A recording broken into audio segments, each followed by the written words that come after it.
प्रतियोगी परीक्षाओं की दुनिया में कुछ विषय आप कह सकते हैं नींव के पत्थर जैसे होते हैं। बिल्कुल। और मौलिक अधिकार उन्हीं में से एक है। सबसे जरूरी। आज हमारे पास जो नोट्स हैं वो यूपीएससी, यूपीपीसीएस और एसएससी जैसी परीक्षाओं को ध्यान में रखकर ही तैयार किए गए हैं। तो आज हम इन अधिकारों को सिर्फ रटेंगे नहीं, बल्कि इनकी कहानी को समझेंगे। बिल्कुल सही नजरिया है, क्योंकि ये सिर्फ कानून के अनुच्छेद नहीं है, ये हमारे लोकतंत्र की धड़कन है। सही। और परीक्षाओं में भी अब सिर्फ क्या नहीं पूछा जाता, अब क्यों और कैसे पर सवाल बनते हैं। बिल्कुल। तो चलिए इस कहानी की परतें खोलते हैं और हर उस बारीक नुक्ते को समझते हैं जहां अक्सर गलती हो जाती है। जरूर। तो सबसे पहले सवाल से शुरू करते हैं।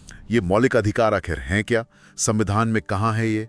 और ये विचार हमने लिया कहाँ से? देखिए, आसान भाषा में कहें तो ये वो बुनियादी अधिकार हैं जो किसी व्यक्ति के सम्मान, आजादी और विकास के लिए जरूरी हैं। ठीक है। और सबसे जरूरी बात जो परीक्षा में बार बार पूछी जाती है वो ये है कि आप इन्हें लागू करवाने के लिए सीधे कोर्ट जा सकते हैं।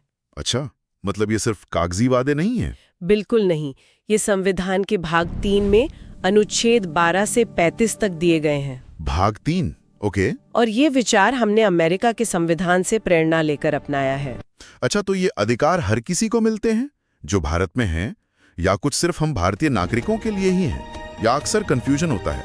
यह एक बहुत ही महत्वपूर्ण सवाल है और इसे याद रखने का एक आसान तरीका है। बताइए।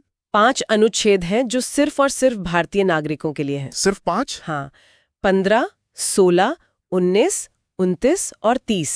15, 16, 19, 29, 30। ये अनुच्छेद भेदभाव, सरकारी नौकरियों में अवसर, बोलने की आजादी और अल्पसंख्यकों के अधिकारों से जुड़े हैं। बाकी अधिकार भारतीय नागरिकों और विदेशियों दोनों को मिलते हैं, सिवाय दुश्मन देश के नागरिकों के, है ना? हाँ, वो एक अपवाद है। मैंने सुना है कि जब संविधान बना था तब 7 मौलिक अधिकार थे, पर अब 6 हैं। ये एक अधिकार कहाँ चला गया? हाँ, ये कहानी भी बड़ी दिलचस्प है। पहले संपत्ति का अधिकार अनुच्छेद 31 के तहत एक मौलिक अधिकार था, राइट टू प्रॉपर्टी। जी।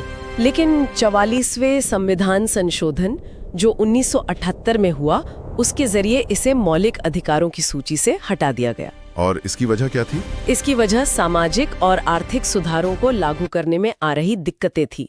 तो अब ये एक कानूनी अधिकार है। कानूनी अधिकार मतलब ये अब संविधान के भाग 12 में अनुच्छेद 300A के तहत आता है। Okay, 300A।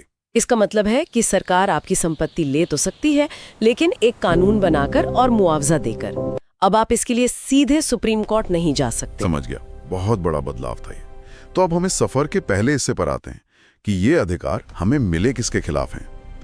नोट्स में अनुच्छेद 12 में राज्य की एक लंबी चौड़ी परिभाषा है। इसका क्या मतलब है? इसका मतलब ये है कि मौलिक अधिकार आपको और मुझे किसी दूसरे व्यक्ति के खिलाफ नहीं, बल्कि राज्य के खिलाफ मिले हैं। अच्छा।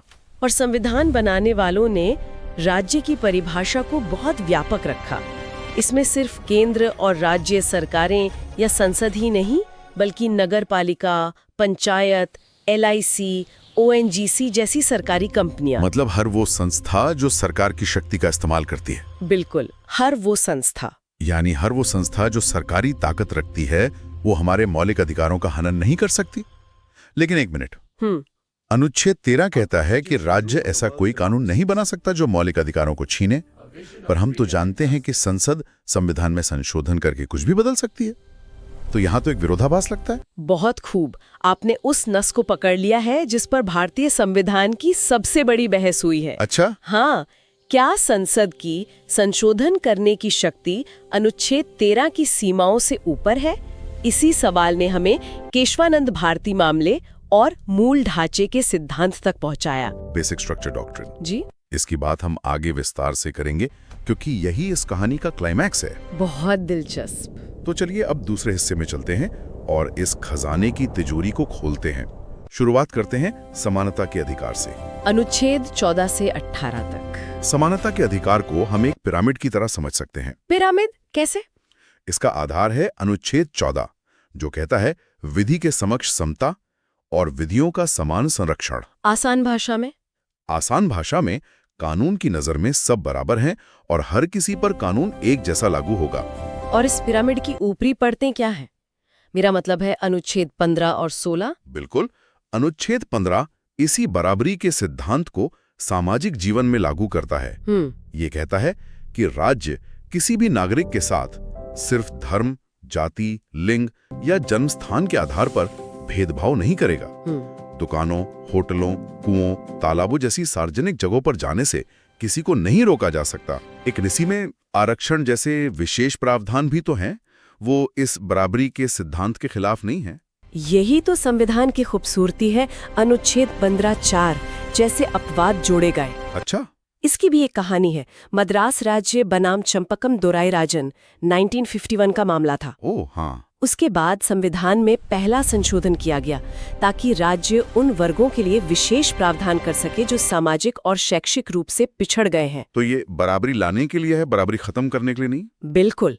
इसी तरह अनुच्छेद 16 सरकारी नौकरियों में सभी को बराबर अवसर देता है, लेकिन 16(4) राज्य को पिछड़े वर्गों के लिए आरक्षण की व्यवस्था करने की शक्ति भी देता है। और इस पिरामिड के शिखर पर अनुच्छेद 17 और 18? हाँ, जो सामाजिक बराबरी की बात करते हैं। अनुच्छेद 17 अस्पृश्यता यानी छुआछूत को पूरी तरह से खत्म करता है और इसे एक दंडनीय अपराध बनाता है। और ये जानना भी जरूरी है कि अस्पृश्यता शब्द को संविधान में कहीं परिभाषित नहीं किया गया है। सही कहा। अदालत ने माना है कि इसका मतलब ऐतिहासिक रूप से चली आ रही सामाजिक कुरीति से है। और अनुच्छेद 18? अनुच्छेद 18 उपाधियों का अंत करता है ताकि समाज में कोई खुद को महाराजा या राय बहादुर कहकर दूसरों से ऊंचा ना समझे, सिवाय सेना और शिक्षा से जुड़ी उपाधियों के। हाँ, डॉक्टर या जनरल ये उपाधियां दी जा सकती हैं। तो एक बार जब संविधान ने बराबरी की नींव रख दी तो अगला तार्किक कदम था उस बराबर नागरिक को आजादी देना। यहीं से शुरू होता है स्वतंत्रता का अधिकार अनुच्छेद 19 से। एकदम सही कनेक्शन। अनुच्छेद 19 भारतीय नागरिकों को 6 तरह की लोकतांत्रिक स्वतंत्रता की गारंटी देता है। वो 6 प्रसिद्ध स्वतंत्रताएं। जी, बोलने और अभिव्यक्ति की आजादी, शांति से इकट्ठा होने की आजादी, संघ या संगठन बनाने की आजादी, पूरे भारत में कहीं भी आने जाने की आजादी, कहीं भी बसने की आजादी और कोई भी पेशा या व्यापार करने की आजादी। बिल्कुल, ये लोकतंत्र की रीढ़ है। और अनुच्छेद 20, 21 और 22 ये व्यक्तिगत स्वतंत्रता से बहुत गहराई से जुड़े हैं। अनुच्छेद 20? अनुच्छेद 20 आपको मनमाने दंड से बचाता है, जैसे एक अपराध के लिए एक ही बार सजा और खुद के खिलाफ गवाही देने के लिए मजबूर न किया जाना। ठीक है। और अनुच्छेद 21 तो शायद सबसे चर्चित मौलिक अधिकार है। बिल्कुल, और इसकी कहानी बहुत दिलचस्प है। पहले अदालतें मानती थीं कि अगर किसी कानून की प्रक्रिया सही है तो वो आपकी स्वतंत्रता छीन सकती है। अच्छा।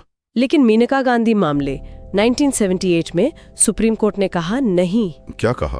कहा कि प्रक्रिया सिर्फ सही नहीं बल्कि निष्पक्ष, उचित और तर्कसंगत भी होनी चाहिए। वाह। इसी एक सोच ने अनुच्छेद 21 का दायरा इतना बड़ा कर दिया कि आज गरिमा से जीने में लगभग सब कुछ शामिल है, निजता से लेकर स्वच्छ पर्यावरण तक और विदेश यात्रा का अधिकार भी। अच्छा, तो विदेश यात्रा का अधिकार भी जीने के अधिकार में ही आता है? ये तो मैंने सोचा ही नहीं था। जी हाँ। इसका मतलब अदालतें इस एक अनुच्छेद की व्याख्या समय के साथ विकसित करती रहती हैं। निश्चित रूप से। और इसी से जुड़ा है अनुच्छेद 21A जो 6 से 14 साल के बच्चों के लिए मुफ्त और अनिवार्य शिक्षा को मौलिक अधिकार बनाता है। बिल्कुल। अनुच्छेद 22? अनुच्छेद 22 गिरफ्तारी के समय आपको अधिकार देता है, जैसे गिरफ्तारी का कारण जानने का हक और 24 घंटे में मजिस्ट्रेट के सामने पेशी। अब बात करते हैं शोषण के विरुद्ध अधिकार की। अनुच्छेद 23 और 24 ये समाज के कमजोर वर्गों के लिए एक सुरक्षा कवच की तरह हैं। बहुत ज्यादा।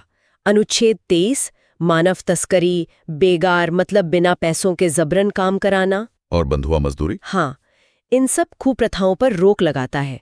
और अनुच्छेद 24 14 साल से कम उम्र के बच्चों को फैक्ट्री या खदान जैसे खतरनाक कामों में लगाने से रोकता है। ये अनुच्छेद सिर्फ कागजी नहीं है, ये भारत की सामाजिक सच्चाई को बदलने के हथियार हैं। आपने बिल्कुल सही कहा। इसके बाद आता है धार्मिक स्वतंत्रता का अधिकार। भारत जैसे विविधता वाले देश में ये बहुत अहम है। हाँ, और यहाँ संविधान ने एक बहुत सुंदर संतुलन बनाया है। कैसे? अनुच्छेद 25 हर एक व्यक्ति को अपने धर्म को मानने, उस पर चलने और उसका प्रचार करने की आजादी देता है। सिखों को कृपाण रखने की अनुमति इसी के तहत मिलती है ना? जी बिल्कुल। वहीं अनुच्छेद 26 धार्मिक समूहों को अपने संस्थान बनाने और उनका प्रबंधन करने का अधिकार देता है। और अनुच्छेद 27 और 28? अनुच्छेद 27 कहता है कि सरकार किसी धर्म विशेष को बढ़ावा देने के लिए लोगों पर टैक्स नहीं लगा सकती। और अनुच्छेद 28 सरकारी स्कूलों में धार्मिक शिक्षा देने पर रोक लगाता है। और आखिर में अल्पसंख्यकों के लिए विशेष अधिकार हैं, सांस्कृतिक और शैक्षणिक अधिकार। हाँ, अनुच्छेद 29 और 30 ये भारत की विविधता को सहेजने के लिए हैं। तो अनुच्छेद 29? अनुच्छेद 29 अल्पसंख्यकों को अपनी भाषा, लिपि और संस्कृति को बचाने का अधिकार देता है। और 30? और अनुच्छेद 30 उन्हें अपनी पसंद के स्कूल कॉलेज खोलने और चलाने का अधिकार देता है, ताकि वे अपनी अगली पीढ़ी को अपनी सांस्कृतिक विरासत सौंप सकें। तो ये तो हो गई खजाने की पूरी लिस्ट, लेकिन इस खजाने का क्या फायदा अगर इसकी हिफाजत करने वाला कोई ना हो? सही सवाल। यहीं से हम अपने सफर के तीसरे और आखिरी हिस्से में आते हैं। इस तिजोरी का रक्षक कौन है? और वो रक्षक है खुद संविधान, अनुच्छेद 32 के रूप में। संविधान की आत्मा और हृदय? हाँ, इसी वजह से डॉक्टर अंबेडकर ने इसे संविधान की आत्मा और हृदय कहा था। ये खुद एक मौलिक अधिकार है जो हमें अपने बाकी मौलिक अधिकारों के हनन पर सीधे सुप्रीम कोर्ट जाने का अधिकार देता है। ये एक इमरजेंसी हेल्पलाइन नंबर की तरह है। बिल्कुल सही समझा, एक इमरजेंसी हेल्पलाइन नंबर। और इस हेल्पलाइन पर फोन करने पर कोर्ट के पास क्या हथियार हैं? वो 5 रिट्स जिनका नाम अक्सर परीक्षाओं में आता है। क्या हम उन्हें आसान भाषा में समझ सकते हैं? जरूर। पहली है बंदी प्रतीक्षीकरण, यानी हेबियस कॉर्पस। इसका मतलब? इसका मतलब है उस व्यक्ति को मेरे सामने लाओ। ये अदालत का पुलिस को सीधा आदेश है। अगर किसी को पकड़ा है तो बताओ क्यों और कहाँ रखा है। ये गैर कानूनी हिरासत के खिलाफ सबसे बड़ा हथियार है। सबसे बड़ा। दूसरी है परमादेश, मैंडेमस, यानी हम आदेश देते हैं। अच्छा। जब कोई सरकारी अधिकारी अपना काम नहीं कर रहा तो कोर्ट उसे उसका कानूनी कर्तव्य पूरा करने का आदेश देती है। ठीक है। तीसरी है प्रतिषेध, प्रोहिबिशन, जिसका मतलब है रोक जाओ। ये ऊपरी अदालत निचली अदालत को अपने अधिकार क्षेत्र से बाहर जाकर सुनवाई करने से रोकती है। और चौथी? उत्प्रेषण, सोशियरेरी। वो प्रतिषेध का अगला कदम है। इसके जरिए ऊपरी अदालत निचली अदालत के किसी फैसले को रद्द कर सकती है या केस को अपने पास मंगा सकती है। और पांचवी है अधिकार प्रश्छा, को वारंटो। इसमें अदालत किसी सार्वजनिक पद पर बैठे व्यक्ति से पूछती है, आप किस हक से इस कुर्सी पर बैठे हैं? तो ये अधिकार बहुत शक्तिशाली हैं, लेकिन क्या ये असीमित है या आपातकाल जैसी स्थिति में इन पर रोक भी लग सकती है? ये असीमित बिल्कुल नहीं है। अनुच्छेद 330 संसद को सेना और खुफिया एजेंसियों के सदस्यों के अधिकारों को सीमित करने की शक्ति देता है ताकि अनुशासन बना रहे। और आपातकाल वो परीक्षा के लिहाज से बेहद जरूरी है। हाँ, जब देश में राष्ट्रीय आपातकाल लगता है अनुच्छेद 352 के तहत, तो अनुच्छेद 19 की 6 स्वतंत्रताएं अपने आप निलंबित हो जाती हैं। अपने आप? हाँ, स्वतः। और बाकी अधिकारों का क्या? बाकी अधिकारों के लिए राष्ट्रपति अनुच्छेद 359 के तहत आदेश जारी करके उनके कोर्ट द्वारा लागू कराए जाने पर रोक लगा सकते हैं। लेकिन यहाँ एक बहुत बड़ा लेकिन है, और ये 44 संशोधन के बाद जोड़ा गया। अनुच्छेद 20 और 21, अपराधों से संरक्षण और जीवन का अधिकार। जी, ये कभी भी किसी भी आपातकाल में निलंबित नहीं किए जा सकते। कभी भी नहीं। ये भारतीय लोकतंत्र की सबसे बड़ी गारंटियों में से एक है। तो अब हम उस सवाल पर वापस आते हैं जो हमने शुरू में उठाया था, संसद की संशोधन की शक्ति और मौलिक अधिकारों के बीच का टकराव। इस गुत्थी को न्यायपालिका ने कैसे सुलझाया? यहीं पे इस कहानी का सबसे नाटकीय मोड़ आता है। पहले गोलकनाथ मामले में 1967 में सुप्रीम कोर्ट ने कहा कि संसद मौलिक अधिकारों में कोई संशोधन नहीं कर सकती। कोई भी नहीं। ये एक बहुत बड़ा फैसला था जिससे संसद और न्यायपालिका में टकराव बढ़ गया। लेकिन फिर आया वो ऐतिहासिक केशवानंद भारती मामला 1973 में। इसमें 13 जजों की अब तक की सबसे बड़ी बेंच ने फैसला सुनाया। और क्या था वो फैसला? कोर्ट ने अपने पुराने फैसले को पलटते हुए कहा कि संसद को संविधान के किसी भी हिस्से में संशोधन करने का अधिकार है, जिसमें मौलिक अधिकार भी शामिल हैं। लेकिन इसमें एक लेकिन जरूर होगा। बिल्कुल, और वो लेकिन ही सब कुछ है। कोर्ट ने कहा कि संसद संशोधन तो कर सकती है, पर संविधान के मूल ढांचे को नहीं बदल सकती। Basic structure. जी, यानी आप घर की दीवारों का रंग बदल सकते हैं, खिड़कियां, दरवाजे बदल सकते हैं, पर आप घर की नींव को नहीं तोड़ सकते। और ये नींव क्या है? लोकतंत्र, धर्मनिरपेक्षता, कानून का शासन, ये सब उस मूल ढांचे का हिस्सा है। ये भारतीय न्यायपालिका का एक मास्टर स्ट्रोक था, जिसने संसद की शक्ति पर एक सीमा लगा दी। वाह, तो हमने मौलिक अधिकारों की पूरी कहानी समझी। वो क्या हैं, उनमें कौन कौन से अधिकार शामिल हैं और उनकी रक्षा कैसे होती है। हाँ, और अंत में कुछ त्वरित तथ्य जो याद रखने चाहिए। बताइए। अनुच्छेद 32 स्वयं एक मौलिक अधिकार है। अनुच्छेद 21 की व्याख्या आज सबसे व्यापक है और संपत्ति का अधिकार अब एक मौलिक अधिकार नहीं, बल्कि अनुच्छेद 301 के तहत एक कानूनी अधिकार है। ये कुछ ऐसे तथ्य हैं जो सीधे सीधे परीक्षा में पूछे जा सकते हैं। बिल्कुल। बहुत बढ़िया। हमने केशवानंद भारती मामले और मूल ढांचे के सिद्धांत की बात की, जिसने संविधान में संशोधन करने की संसद की शक्ति पर एक सीमा लगा दी। ये सोचना दिलचस्प है कि शक्ति का यह संतुलन या एक चुनी हुई संसद कानून बनाती है और एक गैर निर्वाचित न्यायपालिका उसकी समीक्षा करती है। सही। ये संतुलन लोकतंत्र को मजबूत करता है या उसकी सीमाओं को परिभाषित करता है?